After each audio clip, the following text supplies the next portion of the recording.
முடிப்போர் தியாகிகளின் வீர வணக்க நாள் பொதுக்கூட்டத்தில் பெரம்பலூர் மாவட்ட மாணவரணியின் சார்பில் நடைபெறுகிற இந்த சிறப்பு மிகுந்த பொதுக்கூட்டத்திற்கு தலைமை பொறுப்பேற்றக்கூடிய மாவட்ட மாணவரனுடைய அமைப்பாளர் அருமை நண்பர் துறையூர் தொகுதியுடைய தொகுதி பார்வையாளர் தங்க கமல் அவர்களே, வரவேற்புரை ஆற்றிய மாவட்ட மாணவரனுடைய துணை அமைப்பாளர் தம்பி கிருஷ்ணா அவர்களே, இந்த நிகழ்ச்சியிலே கலந்து கொண்டு மிக ரத்தின சுருக்கமாக உரையாற்றக்கூடிய கழகத்துடைய மாவட்ட செயலாளர் என்னுடைய அருமை அண்ணன் வி ஜெகதீசன் அவர்களே, இந்த நிகழ்ச்சியை வாழ்த்தி கொண்டிருக்கிற தமிழகத்துடைய போக்குவரத்து துறை அமைச்சர் அண்ணன் மின்சாரத்துறையுடைய அமைச்சர் அண்ணன் எஸ் எஸ் சிவசங்கர் அவர்களே,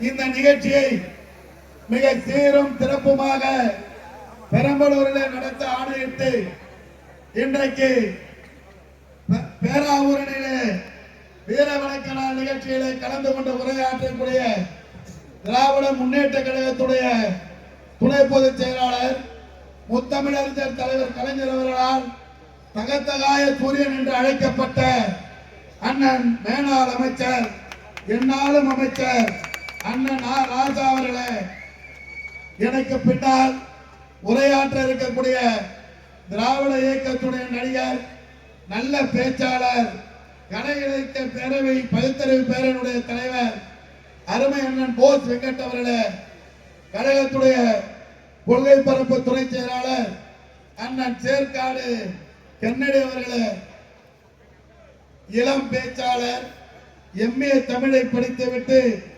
கழகத்துடைய வரலாறை வருகை தந்திருக்கிற மாணவர்களுக்கும் புதிதாக கழகத்திலே பணியாற்றுகிற இளைஞர்களுக்கும் வரலாற்றை தெல்ல தெளிவாக உரையாற்றிய நம்முடைய செல்வி காருண்யா அவர்களே, அடுத்த நிகழ்ச்சியிலே பங்கேற்பதற்காக சென்றிருக்கூடிய பெரம்பலூர் நாடாளுமன்ற உறுப்பினர் அண்ணன் நேரு அவர்களே, தொகுதியுடைய பொறுப்பாளர் தங்க சித்தார்த்தன் அவர்களே, வருகை தந்திருக்கிற முன்னாள் மாவட்ட செயலாளர் என்னுடைய அருமை அண்ணன் பொன்னம் ராஜேந்திரன் அவர்களே, தலைமை செயற்குழு உறுப்பினர் அண்ணன் ராஜேந்திரன் அவர்களே, மூத்த ஒன்றிய செயலாளர் ஆலத்தூர் ஒன்றியத்துடைய சேர்மன் மாமா என்கே அவர்களே,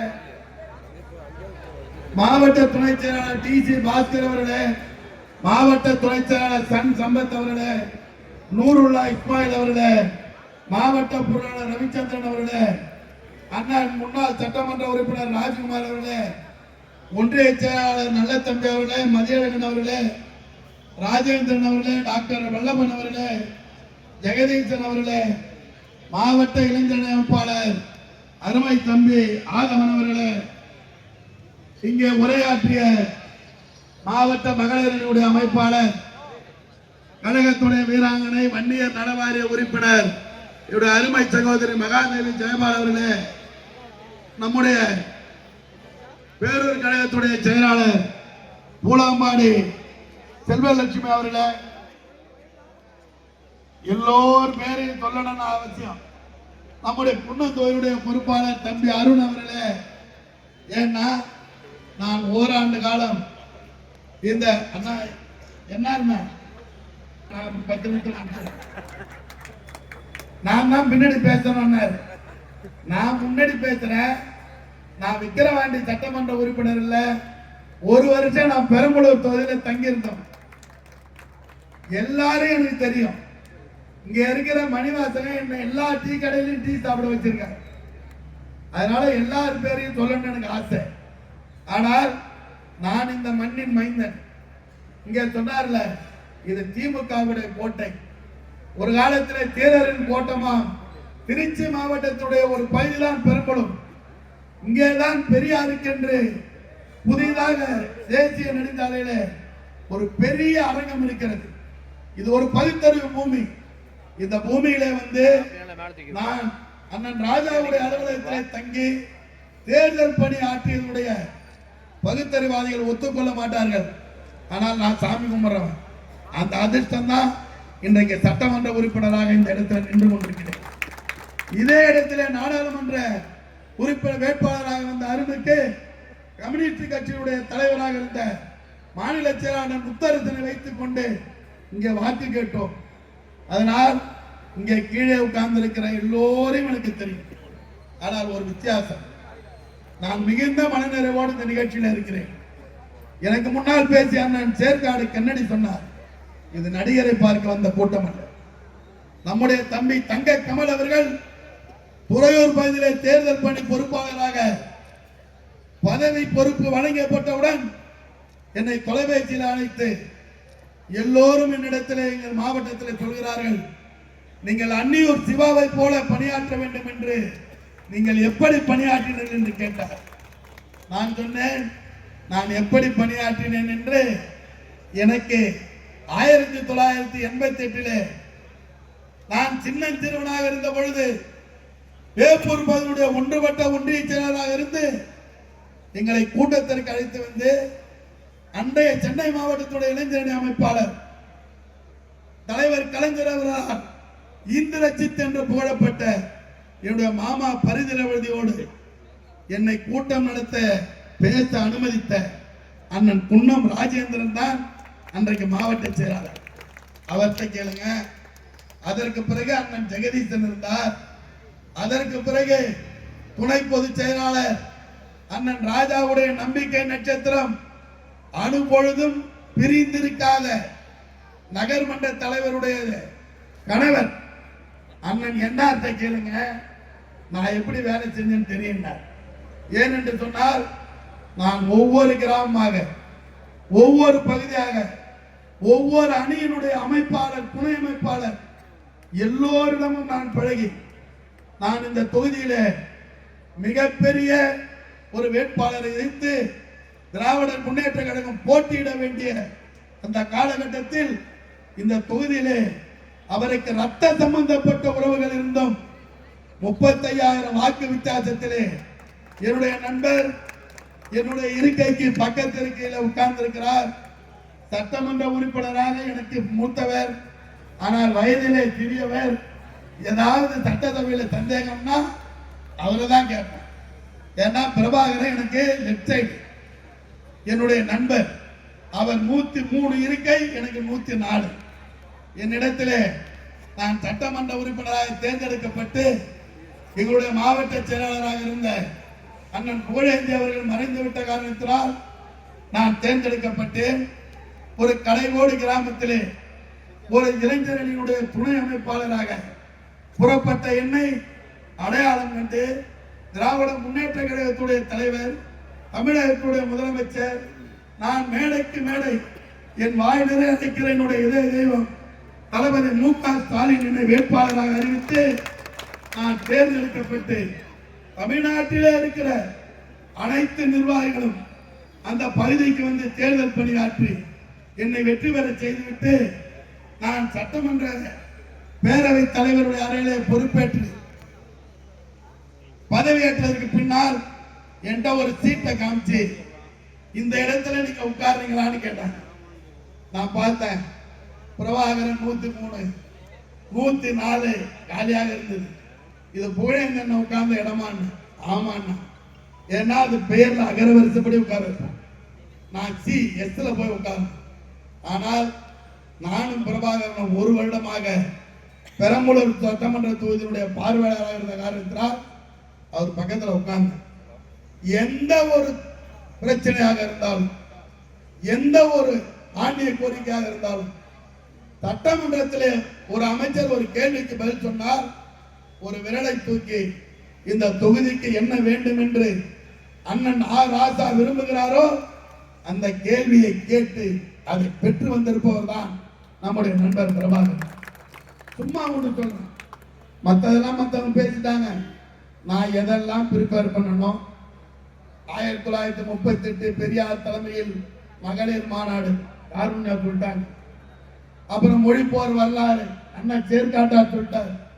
அடுத்தது தீ பரவட்டும் அண்ணன் போல் சொல்வார். நான் நம்பூர் விஷயத்துக்கு வந்தேன்.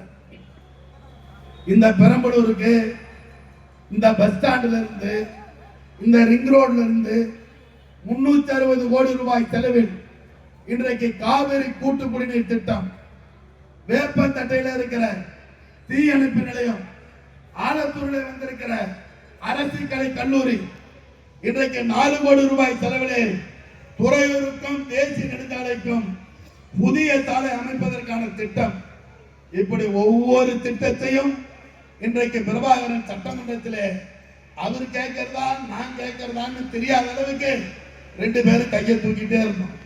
இன்றைக்கு பல திட்டங்கள் இந்த தொகுதிக்கு வந்திருக்கு. அண்ணன் சேர்க்காட்டார் பேசுகிற போது ரொம்ப உணர்ச்சி வசப்பட்டு இன்றைக்கு கூட்டணி வந்துட்டார், அவர் சேர்ந்து விட்டார், இவர் சேர்ந்து விட்டார் என்று அண்ணா உணர்ச்சி வசப்பட்டார். நான் உணர்ச்சி வசமே படலை. ஏன்னா இதெல்லாம் பார்த்தவர் தான் நம்ம தளபதி. உங்களுக்கு ஒரே ஒரு உதாரணத்தை சொல்கிறேன். இந்த கூட்டணி நாடாளுமன்ற தேர்தலில் நாம் சந்தித்த கூட்டணி. அதுல ஒரு ஆளை தவிர மீதி பேர் எல்லாம் ஒரே அணியில இருந்தார்கள். இவர்களை எதிர்த்தே நாம் வெற்றி பெற்று விட்டோம்.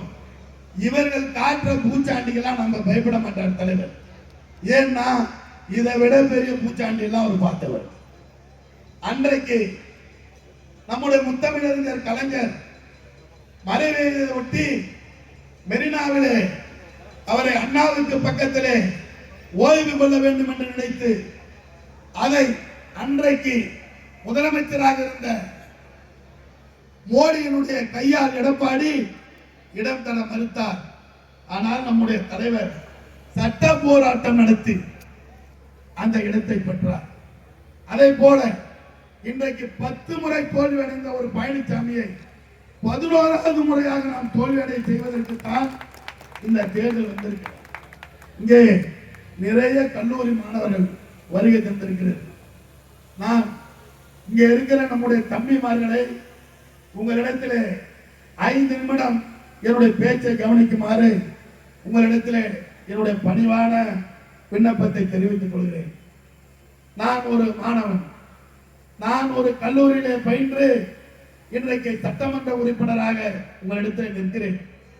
இந்த மொழி போராட்டம் 1965 பக்தவச்சலனார் முதலமைச்சராக இருந்த பொழுது பெரும் தீயாக கொழுந்து விட்டு எரிந்து ஒவ்வொரு கல்லூரியாக சமீபத்திலே மறைந்த மொழிப்போர் தளபதி அண்ணன் ஒரத்தநாடு எல் கணேசன் அவர் மாணவராக இருந்து புறப்பட்டவர். டெல்லி நாடாளுமன்றத்திலே இலங்கை தமிழர்களுக்காக சாகும் வரை உண்ணாவிரதம் இருந்தவர்.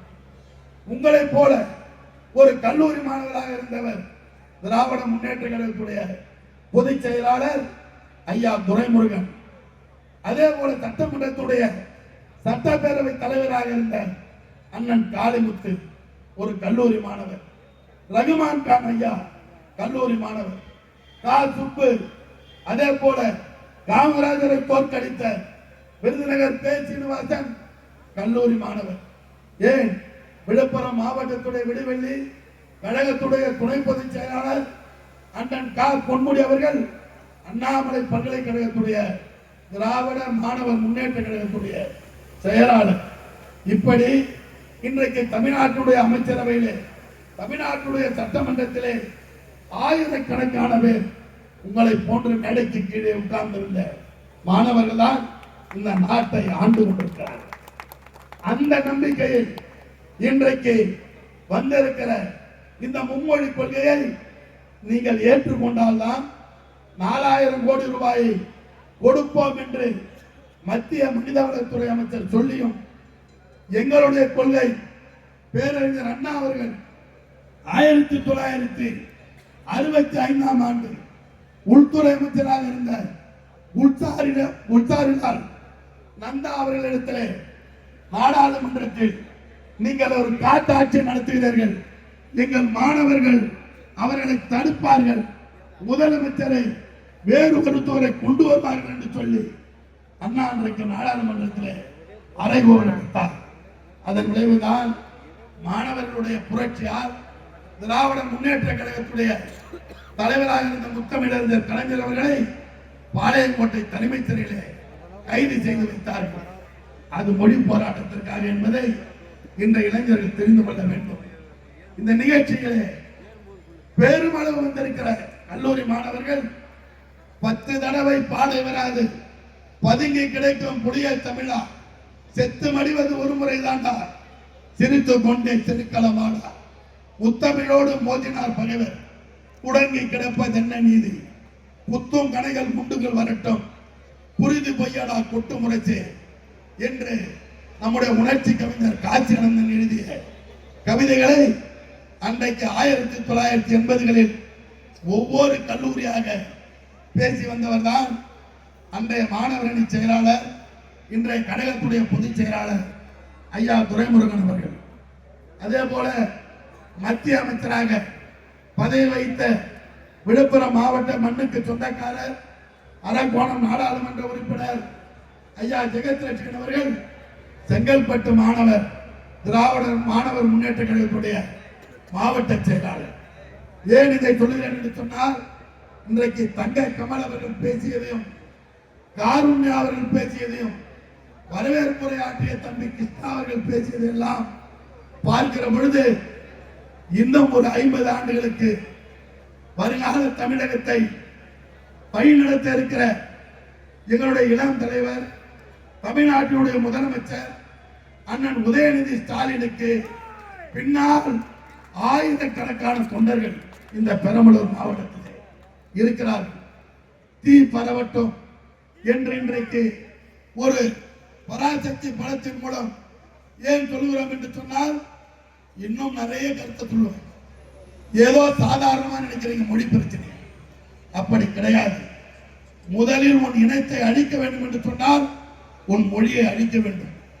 அதற்குத்தான் இன்றைக்கு RSS புதிய வேடமிட்டு இன்றைக்கு எடப்பாடி மோடி எதிரே பேசுகிற போது அதிமுக ஆட்சி என்கிறார், மோடி டபுள் இன்ஜின் ஆட்சி என்றார்.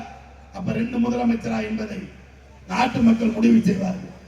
மழை வர இருக்கிறது, அண்ணன் போஸ் அவர்கள் பேச இருக்கிறார்கள். வந்திருக்கிற மாணவரணி தம்பிமார்களுக்கும் இளைஞரணி நிர்வாகிகளுக்கும் நான் சொல்லுவேன், காத்திருங்கள். உங்களை ஒருபோதும் நம்முடைய தலைவர் முத்துவேல் கருணாநிதி ஸ்டாலின் கைவிட மாட்டார். உங்களுக்கும் வாய்ப்பு வரும் என்று கூறி விடைபெறுகிறேன். நன்றி.